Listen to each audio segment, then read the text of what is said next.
और अब रुक करते हैं एपीएन प्राइम टाइम सुपरफास्ट का।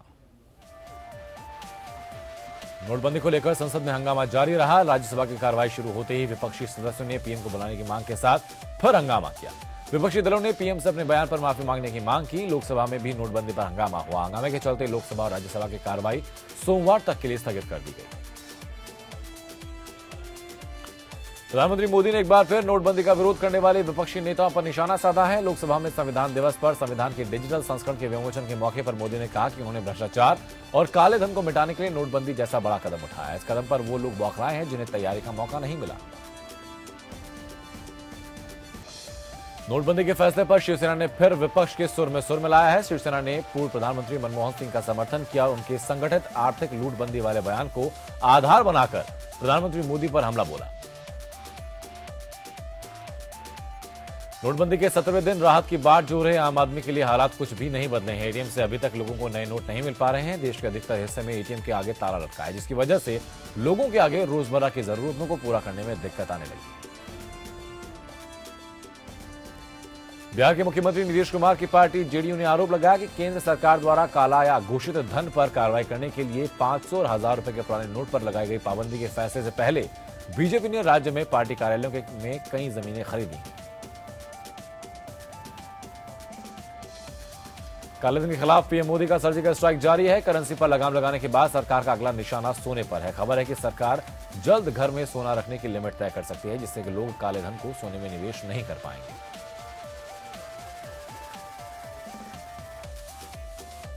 प्रधानमंत्री मोदी पंजाब में भटिंडा और आनंदपुर साहिब के दौरे पर रहे। मोदी ने भटिंडा में एम्स की आधारशिला रखी। इस मौके पर मोदी ने रैली को संबोधित करते हुए नोटबंदी का मुद्दा उठाया। मोदी ने कहा कि देश की जनता नोटबंदी के फैसले के समर्थन में है और उसका कुछ लोग विरोध कर रहे हैं।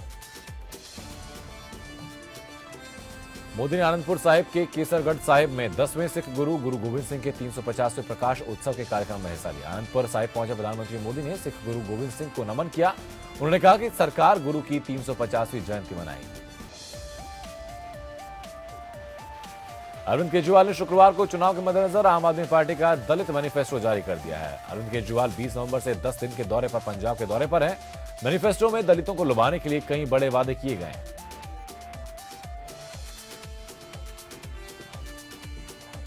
मुख्यमंत्री अखिलेश यादव ने आज समाजवादी नमक लॉन्च किया। अखिलेश सरकार का दावा है कि इस योजना के जरिए गरीब तबके के लोगों को आयोडीन युक्त नमक मुहैया कराया जा सकेगा।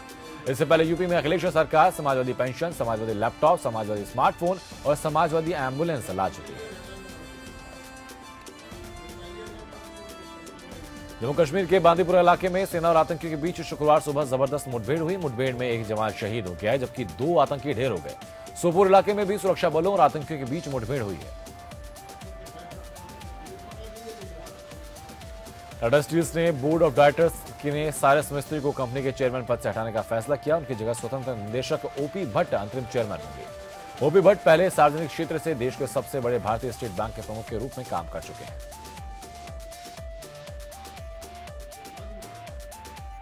मुंबई के ओशिवाड़ा इलाके के फर्नीचर मार्केट में भीषण आग लग गई। आग इतनी जबरदस्त थी कि देखते ही देखते चारों तरफ धुआं फैल गया। आग पर काबू पाने के लिए दमकल की 10 गाड़ियां मौके पर पहुंची। प्रत्यक्षदर्शियों के मुताबिक आग लगने से ठीक पहले उन्होंने सिलेंडर फटने की तेज आवाज सुनी थी।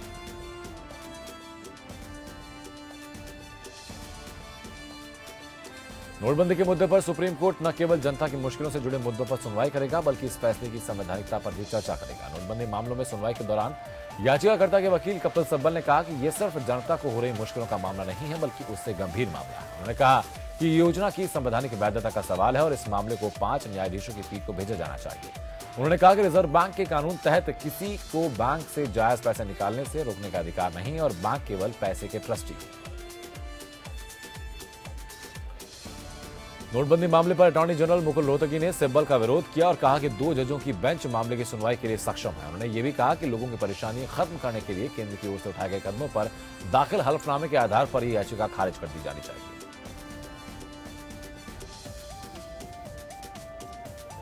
सुप्रीम कोर्ट ने बड़ा फैसला सुनाते हुए बढ़ते प्रदूषण की मार झेल रही दिल्ली में पटाखों की बिक्री पर पूरी तरह रोक लगा दी है।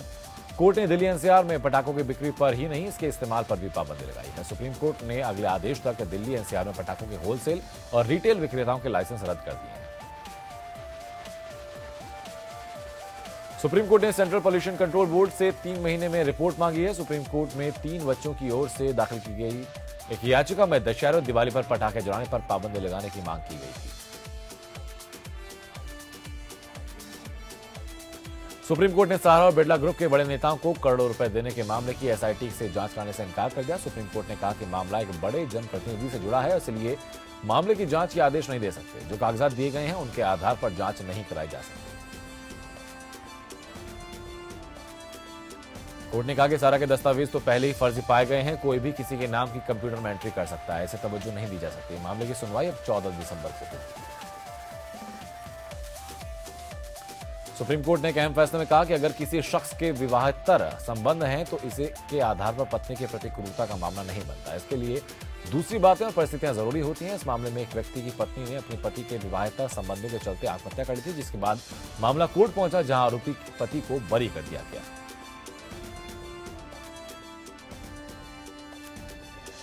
कोऑपरेटिव बैंक नोटबंदी मामले में नैनीताल हाईकोर्ट में दाखिल पीआईएल पर सुनवाई करते हुए उत्तराखंड हाईकोर्ट ने कहा कि किसान और कृषि भारतीय अर्थव्यवस्था की रीढ़ है। हाईकोर्ट ने केंद्र सरकार को फटकार लगाते हुए मामले की सुनवाई 3 दिसंबर तक टालने से इनकार कर दिया। इस मामले में अगली सुनवाई मंगलवार को होगी। अदालत ने केंद्र सरकार को इस मामले पर जवाब भी दाखिल करने के निर्देश दिए हैं।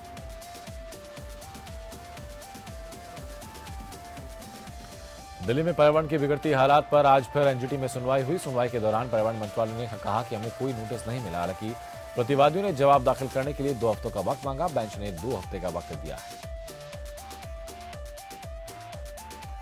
एनजीटी ने कहा कि जवाब दाखिल करने के लिए ज्यादा समय लेने पर जुर्माना देना होगा। हर प्रतिवादी को 5,000 रुपए जुर्माना देना होगा। प्रतिवादी के जुर्माने को आवेदकों को दिया जाएगा। तो वहीं इस मामले पर अब 20 दिसंबर को सुनवाई होगी।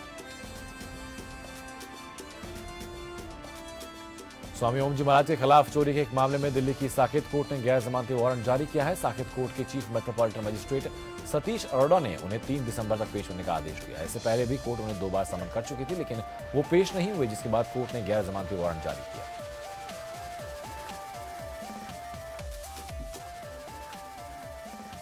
शुक्रवार को बीजेपी की परिवर्तन यात्रा मथुरा पहुंची। मौके पर केंद्रीय मंत्री संजीव बालियान, बीजेपी के राष्ट्रीय सचिव श्रीकांत शर्मा और विधानसभा में सचेतक सुरेंद्र खन्ना शामिल रहे। केंद्रीय मंत्री संजीव बालियान का कहना है कि केंद्र की मोदी सरकार ने भ्रष्टाचार पर अंकुश लगाने के लिए काले धन को सबसे बड़ा प्रहार किया है। सुल्तानपुर में शुक्रवार को परिवर्तन रैली के आयोजन हुआ और करीब 27,000 करोड़ रुपए की एक बड़ी परियोजना के शिलान्यास हुआ। इस दौरान आसपास के कई सांसद इस कार्यक्रम में जुटे, लेकिन हैरानी की बात यह रही कि स्थानीय भाजपा सांसद वरुण गांधी इससे नदारद रहे। फैजाबाद पहुंचे अपना दल के प्रदेश अध्यक्ष डॉक्टर आर.के. वर्मा ने कहा कि प्रदेश में पार्टी ने 80 सीटों पर दावा ठोका है। सहयोगी पार्टी बीजेपी से अपना दल ने 80 सीटें मांगी हैं। ये वो सीटें हैं जो पिछले चुनाव में अपना दल ने बीजेपी से बेहतर प्रदर्शन किया था। इन्हीं आंकड़ों के आधार पर अपने दल ने बीजेपी से 80 सीटें मांगी हैं। आर.के. वर्मा प्रतापगढ़ से अपना दल के विधायक भी हैं और आज बूथ स्तरीय समीक्षा करने के लिए फैजाबाद पहुंचे थे। कानपुर में बीती 20 नवंबर को हुए भीषण रेल हादसे में 5 दिनों बाद हेरड अस्पताल में घायलों का हाल लेने कांग्रेस के प्रदेश अध्यक्ष राज बब्बर पहुंचे। यहां पर कानपुर के हेरड अस्पताल में ट्रेन हादसे के घायलों का इलाज चल रहा है। कई घायलों को छुट्टी भी मिल चुकी है। ऐसे में हादसे के 5 दिन बाद राज बब्बर का वहां पहुंचना अपने आप में सवाल खड़ा कर रहा है। कानपुर में कांग्रेस के प्रदेश अध्यक्ष राज बब्बर अपने हजारों कार्यकर्ताओं के साथ कानपुर स्थित आरबीआई कार्यालय का घेराव करने जुलूस की शक्ल में पहुंचे थे, लेकिन कानपुर कांग्रेस के कार्यकर्ता तिलक हॉल से निकले जुलूस से माल रोड पर भीषण जाम लग गया। जुलूस में कांग्रेसी कार्यकर्ताओं ने राहगीरों के साथ जमकर धक्का मुक्की की, जिससे कई राहगीर घायल हो गए। कांग्रेसी कार्यकर्ता आरबीआई गेट तक भी नहीं जा पाए।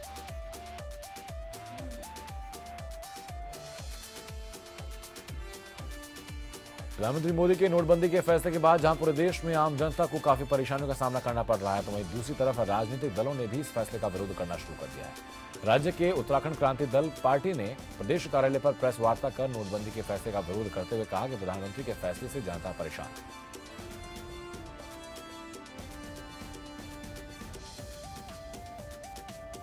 उसका तो हम स्वागत करते हैं, उसमें कोई गलत उसको नहीं ठहराएंगे हम, वो सही है। लेकिन उसके पीछे जो प्लानिंग्स थी वो प्लानिंग जीरो निकली। अगर वो सही प्रकार से प्लानिंग के तहत किया जाता तो वो बहुत ही जो है लाभप्रद होता। लेकिन आप देखिए कि जो लोग समर्थन कर रहे हैं, वो समर्थन करने वाले लोग जो हैं वो या तो नौकरी पेशा लोग हैं या स्टूडेंट वर्ग है। जो गरीब व्यक्ति है, जो रोज कुआं खोदता है, रोज पानी पीता है, वो आदमी समर्थन नहीं कर रहा है। नोटबंदी पर सियासत जारी है। राज्यसभा में मनमोहन सिंह ने नोटबंदी को लेकर मोदी पर निशाना साधा तो वार पर पलटवार करने में बीजेपी नेता सामने आए। बीजेपी नेता ज्योति प्रसाद गैरोला ने तीखी प्रतिक्रिया दी और कहा कि मनमोहन सिंह के 10 साल के कार्यकाल को भ्रष्टाचार और लूट खसूट का युग माना गया है। इकोनॉमिस्ट के जमाने में जब ये सरकार के मुखिया थे, इनके जमाने में, इनकी छत्रछाया में कांग्रेस पार्टी ने, कांग्रेस की सरकार ने संगठित लूट को अंजाम दिया और उसी संगठित लूट के कारण कॉमनवेल्थ जैसे, 2G जैसे, 3G जैसे और बहुत बड़े बड़े कारनामे, बड़े बड़े घोटाले इनके ज़माने में हुए हैं। तो ये जानते हैं कि संगठित लूट किसे कहते हैं, इसीलिए वो अपने पुराने अनुभव शेयर कर रहे थे। कांग्रेस प्रदेश प्रवक्ता गरिमा महाराज दसौनी ने पूर्व प्रधानमंत्री के वक्तव्य को सही ठहराते हुए प्रधानमंत्री मोदी पर निशाना साधा। गरिमा महाराज ने प्रधानमंत्री पर आरोप लगाया कि उनके पास नोटबंदी को लेकर कोई ठोस नीति नहीं थी, जिसके चलते आम लोगों को भारी परेशानियों से गुजरना पड़ रहा है। मोदी जी का ये वाकई में अब जो मनमोहन सिंह जी ने कही है बात, वो बिल्कुल सच साबित हो रही है, क्योंकि जिस तरह से 13 दिन के अंदर 21 प्रयोग इस भारत देश के नागरिकों के ऊपर किए जा रहे हैं। कभी कहा जा रहा है 2500 निकाल सकते हैं, अगले दिन कहा जा रहा है 2000 निकाल सकते हैं, कभी कहा जा रहा है 4000 के नोट बदल सकते हैं, फिर कहा जा रहा है नहीं बदल नहीं सकते, अब आपके खाते में जमा हो सकते हैं। तो भारत देश कोई मोदी जी की प्रयोगशाला नहीं है।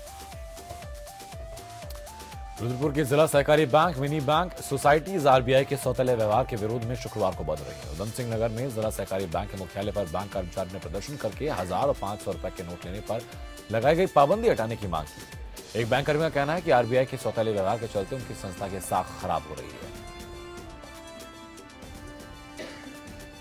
उत्तराखंड में जिला सहकारी बैंकों में नोट बदलने की रोक के बाद रुड़की में भी जिला सहकारी बैंक के कर्मचारी एक दिन की हड़ताल पर रहे। इन कर्मचारियों ने जोरदार नारेबाजी करते हुए अपने 4 सूत्रीय मांगों को लेकर बैंक के सामने धरना दिया। इस दौरान कोऑपरेटिव बैंक एम्प्लॉयज यूनियन के महामंत्री सूर्य प्रकाश सिंह ने कहा कि जिला सहकारी बैंकों को आरबीआई से लाइसेंस प्राप्त है, लेकिन बावजूद इसके सहकारी बैंकों को नोट बदलने और जमा करने का कोई अधिकार नहीं दिया जा रहा, जिसके चलते किसानों से लेकर आम नागरिक तक बेहद परेशान है। रुड़की में यूपी सिंचाई विभाग की बेशकीमती जमीनों पर बिना अनुमति के अवैध निर्माण धड़ल्ले से जारी है। ताजा मामला कलियर का है, जहां पर नहर पटरी के पास करोड़ों की लागत से पार्क तैयार कराने के बाद अब उन्हें तोड़कर रैन बसेरे तैयार किए जा रहे हैं। आलम यह है कि दरगाह प्रशासन 1 करोड़ 30 लाख की लागत से एक रैन बसेरे का निर्माण करा रहा है, जिसकी भनक लगते ही यूपी सिंचाई विभाग के अधिकारी मौके पर पहुंचे और निर्माण को रुकवा दिया। अवैध निर्माण पर अब दरगाह प्रबंधन और यूपी सिंचाई विभाग के अधिकारी आमने सामने आ गए और हंगामा बढ़ने लगा है। यहां तक कि स्थानीय लोगों ने भी यूपी सिंचाई विभाग के अधिकारियों के सामने जमकर हंगामा काटा और हंगामा बढ़ता देखकर कलियर पुलिस भी मौके पर पहुंच गई और लोगों को शांत कराया गया। उत्तराखंड राज्य निर्माण सेनानी संघ बैनर तले बड़ी संख्या में युवाओं ने उद्योग में कार्यरत युवाओं के श्रमिक हित और रोजगार के लिए उद्योग नीति को असफल बताते हुए शहीद स्मारक से जिलाधिकारी कार्यालय तक प्रदर्शन किया। उत्तराखंड राज्य निर्माण सेनानी संघ की मांग है कि सरकार और प्रशासन आगे जाकर उद्योगों में कार्यरत युवा श्रमिक रोजगार के हितों की रक्षा करें और जो उद्योग सब्सिडी लेकर राज्य को छोड़ कर जा रहे हैं उन पर लगाम लगाई जाए। प्रदेश भर में चल रही उपनल कर्मियों की हड़ताल का असर अब दिखाई देने लगा है। हल्द्वानी में उपनल कर्मचारियों की हड़ताल का सबसे बड़ा असर कुमाऊं के सबसे बड़े अस्पताल सुशीला तिवारी अस्पताल में पड़ा, जहां अस्पताल में कार्यरत 848 कर्मचारी हड़ताल पर चल रहे हैं। इसकी वजह से अस्पताल की व्यवस्था पूरी तरह चौपट हो गई। दूर दूर से आए मरीजों का हाल बेहाल है। हड़ताल को देख सुशीला तिवारी अस्पताल प्रबंधन ने नए मरीजों की भर्ती करना बंद कर दिया है। उधम सिंह नगर में सड़क दुर्घटनाओं को कम करने के लिए डीएम चंद्रेश कुमार यादव ने परिवहन विभाग साथ ही साथ जिला स्तरीय अधिकारियों के साथ बैठक की, जिसमें उन्होंने परिवहन विभाग के अधिकारियों को निर्देश दिया कि पुलिस और राजस्व विभाग के अधिकारियों के साथ समन्वय बनाकर हर माह प्रत्येक तहसील क्षेत्रांतर्गत संयुक्त अभियान चलाकर वाहनों की चेकिंग की जाए। जोशीमठ नगर के सुनील क्षेत्र में भालू का हमला थमता नजर नहीं आ रहा है। जोशीमठ विकासखंड के अलग अलग गांवों में भालू के हमले से दर्जनों लोग घायल हो चुके हैं। सुबह एक नेपाली व्यक्ति पर भालू ने हमला कर दिया, जिसकी वजह से वो व्यक्ति बुरी तरह घायल हो गया।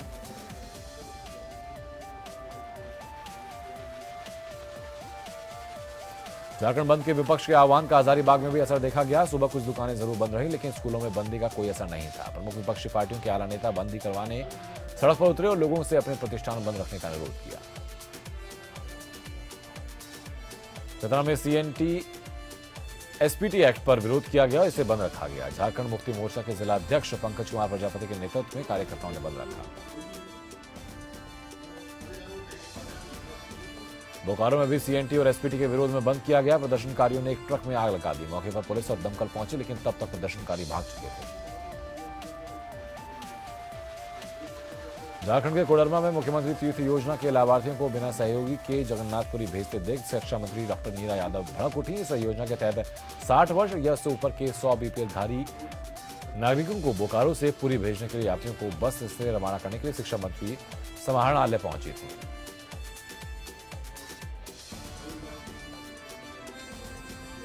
कानपुर की एक बस्ती की दलित महिलाएं इन दोनों पीएम मोदी के स्वस्थ भारत मिशन को लेकर आंदोलनरत हैं। इनकी बस्ती में कोई शौचालय न होने के चलते वो सब मिलकर सामुदायिक शौचालय का निर्माण करना चाहती हैं।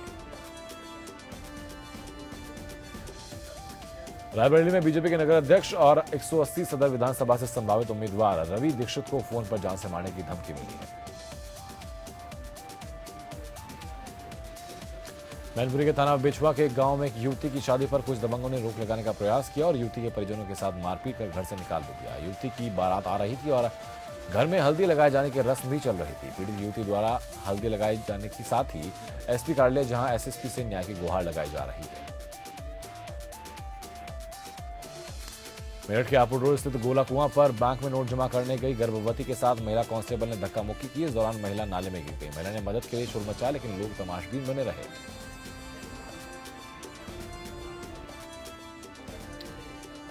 टीम इंडिया शनिवार से इंग्लैंड के खिलाफ शुरू होने वाले तीसरे टेस्ट मैच को जीतकर अपनी बढ़त को मजबूत करने के इरादे से मैदान में उतरेगी। 5 टेस्ट की सीरीज में टीम इंडिया इस वक्त 1-0 से आगे है।